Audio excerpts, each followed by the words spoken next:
All right, so when everyone start trading, they know an uptrend, downtrend. Like that is a no-brainer. Everybody knows. Okay, the market is in a downtrend. It's pushing up high lows and all that. If the market is in an uptrend, it's doing this. If it is ranging, it's going sideways. Like, you know what I mean. But I've been teaching so many people, and I've realized that the issue is not identifying what an uptrend and downtrend is. But when people are on the charts, they are not sure which one is the highs and lows, because like when you are drawing your levels, like I just did, right? It looks so simple.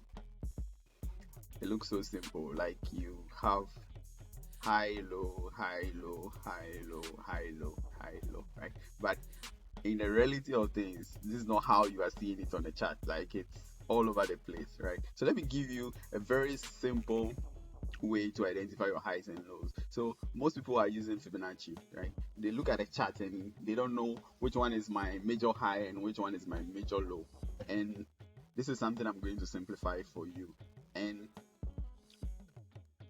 this is something that would, if you have been trading and you understand certain kind of things, if you are confused about this is something that can change the game for you. Because most people look at the chart and they're like, okay, where's my high? Which one is my high? Which one is my low? Okay, there are multiple highs here. Some structures look, okay, which one is my high? Is this one my high, or this one is my high? Especially like this actually looks simple, right? You study structure kind of look simple, but there are certain kind of currencies or charts where it's all over the place. So let me show you a simple trick. So let's do a little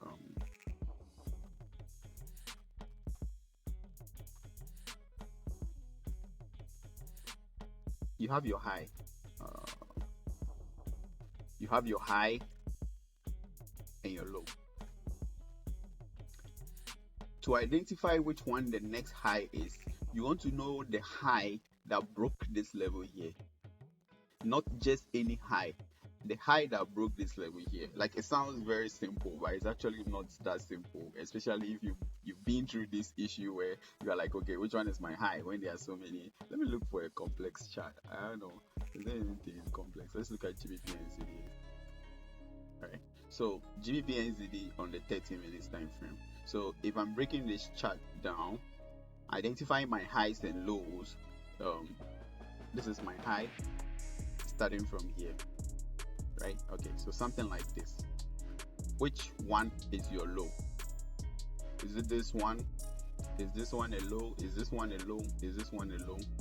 Right, you're looking for the next low that broke this structure here. All these are lows and highs, but you're looking for a swing low, especially when you're drawing your Fibonacci. Your Fibonacci needs to go from a swing high to a swing low, right?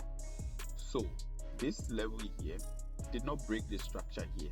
So if you are being very technical, you don't choose this high, this low, but the next low you choose is this level here, because it's this low that broke the low of this. So then your swing high is this level here and your swing low is here. Then your next level is going to be what? Swing high, swing low. This one was straightforward. So it's this push that broke this level here. But here you get what I mean. Like most people are going to choose this as the next low, but this is the next low here, because it is this low that broke this level here. Hope this makes sense. I think I didn't plan for this, but I think I found a perfect example. And this is something that most people get confused. So many people get confused. And if we continue down here, there is no more swing low and swing highs here. These are lows, right? But then at the end of the day, this is what we had. The market pushed up, created a high,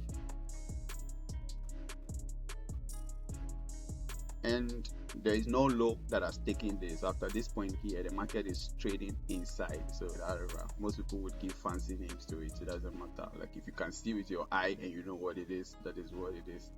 So there is no other level here. So in this case, if you want to know, okay, where is this market going long term, then this is your high, this is your low, and that is your high, right?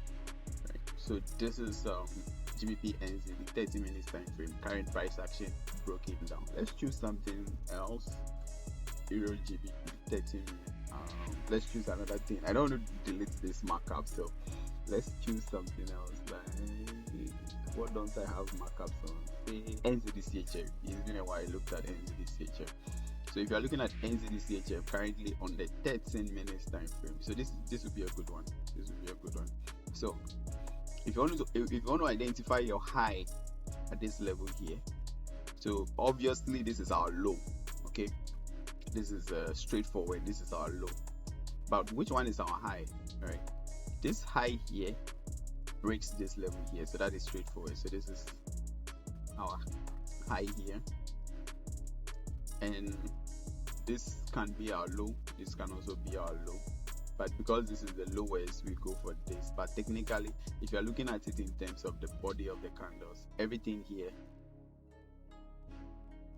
you have something like this. So sometimes the correction goes down, sometimes it goes sideways like that. So this is your high, and this is your low. Where is your next high going to be?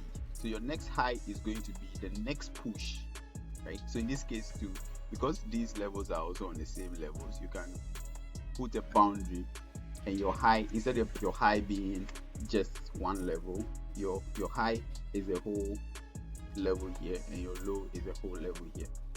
So you have your low, but because this is the lowest wick, if you are drawing your Fibonacci and you are looking at the wicks, this is where it goes to, and this is the first high that broke this high here. Okay, the next push here is a whole push here, because you are looking for the push that broke this, and the push that broke this is not this push here, because that is just half of the move. That push is this entire push from here to here, and that is your next high, right? So none of these are like, they are all highs, but this is the major high here, and this level here is your low, which is straightforward. And here, your next high on NZD-CHF is this level here. So this push to the upside here is the one that took out this level here. The body broke this level here. So this is your next high, and that is your next low. And we are looking at swing highs and swing lows. And this is actually very important, especially if you are trading Fibonacci. And this entire push is not this high here, but this entire push would be your next high level here, and this would be a low, and this entire push will be your next high, next low, and this push here qualifies to be a high because yes, we broke that high, and then we are pushing to the upside like that. So this is how you can easily identify your highs and lows.